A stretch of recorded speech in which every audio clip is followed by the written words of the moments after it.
அக்கா சொல்லுங்கண்ணா. அக்கா சுகர் ஃப்ரீ பிஸ்கட் கொடுங்கக்கா. என்னங்கண்ணா? அக்கா இது இல்லைங்கக்கா, அந்த ஆரஞ்சு கலர்ல ரவுண்ட் ரவுண்டா இருக்கும்ல அதுங்கக்கா. ஓ அந்த பிஸ்கெட்டுங்களா? என்னங்கண்ணா? இதாங்கா. அண்ணா இதுல எங்க சுகர் ஃப்ரீன்னு போட்டிருக்கு? இது டைஜஸ்டிவ் பிஸ்கெட்டுங்கண்ணா. அக்கா அப்ப சுகர் ஃப்ரீ இல்லைங்களா? இவ்வளவு நாளா இது தெரியாம தான் நீங்க இந்த பிஸ்கெட் சாப்பிட்டு இருக்கீங்களா? ஆமாக்கா, நான் மட்டும் இல்லாம குடும்பமே சாப்பிட்டு இருக்கோம்க்கா. சுகர் ஃப்ரீ பிஸ்கெட்டுக்கும் டைஜஸ்டிவ் பிஸ்கெட்டுக்கும் நிறைய வித்தியாசம் இருக்குங்கண்ணா. அது தெரியாம நிறைய பேர் இதுதான் வந்து சுகர் ஃப்ரீ பிஸ்கெட்னு சொல்லி இன்னும் சாப்பிட்டு இருக்காங்க. சுகர் ஃப்ரீ பிஸ்கெட் என்ன, டைஜஸ்டிவ் பிஸ்கெட்னா என்னன்னு சொல்லி இந்த வீடியோல நான் ஃபுல்லா சொல்றேங்கண்ணா. சுகர் ஃப்ரீயாவும் மைதாவும் கலக்காத பிஸ்கெட் என்னன்னு சொல்லி இந்த வீடியோட லாஸ்ட் எண்ட்ல சொல்றேங்கண்ணா. இந்த வீடியோ மறக்காம ஃபுல்லா பாருங்க.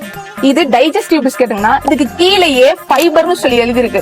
ஏன்னா இதுல ஃபைபர் அதிகமா இருக்குங்கண்ணா. ஏன்னா இதுல கோதுமையில மட்டும் தான் செய்யறாங்க. ஆனா இதுல என்னதான் கோதுமை சேர்த்திருந்தாலும் இதுல சுகரா ஆட் பண்றாங்கன்னா, ஏன்னா இன்கிரீடியன்ஸ்ல சுகர்னு சொல்லி கொடுத்திருக்காங்க. இத சுகர் பேஷண்ட் சாப்பிடறத கொஞ்சம் அவாய்ட் பண்ணிக்கோங்க. ஏன்னா இது பிளட்ல இருக்கிற சுகர் லெவல இன்க்ரீஸ் பண்ணிடும். அடுத்து நீங்க கேட்ட சுகர் ஃப்ரீ பிஸ்கெட்டுங்கன்னா இது மோஸ்ட்லி மைதால தான் தயாரிக்கிறாங்க. ஆனா இதுல நோ ஆடட் சுகர்ங்கிறதுனால சுகர் பேஷண்ட்ஸ் தாராளமா இந்த பிஸ்கெட்டை சாப்பிடலாம். ஆனா இது ஹெல்த்தி பிஸ்கெட்லாம் ஒண்ணும் இல்லைங்கன்னா, சுகர் கம்மி அவ்வளவுதான்.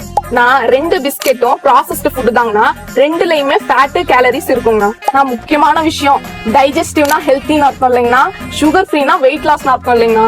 மேம்போக்கா போட்டிருக்க பேரை வச்சு அது நல்ல பிஸ்கெட்னு சொல்லி நீங்க சாப்பிடாதீங்கன்னா, அதோட இன்கிரீடியன்ஸ் பார்த்துட்டு அதுக்கப்புறம் நீங்க சாப்பிடுங்க. அக்கா வீடியோ லாஸ்ட்ல அந்த 0 சுகரும் 0 மைதாவும் இருக்கிற மாதிரி பிஸ்கட் சொல்றேன்னு சொன்னீங்களா, அது என்னதுங்கக்கா?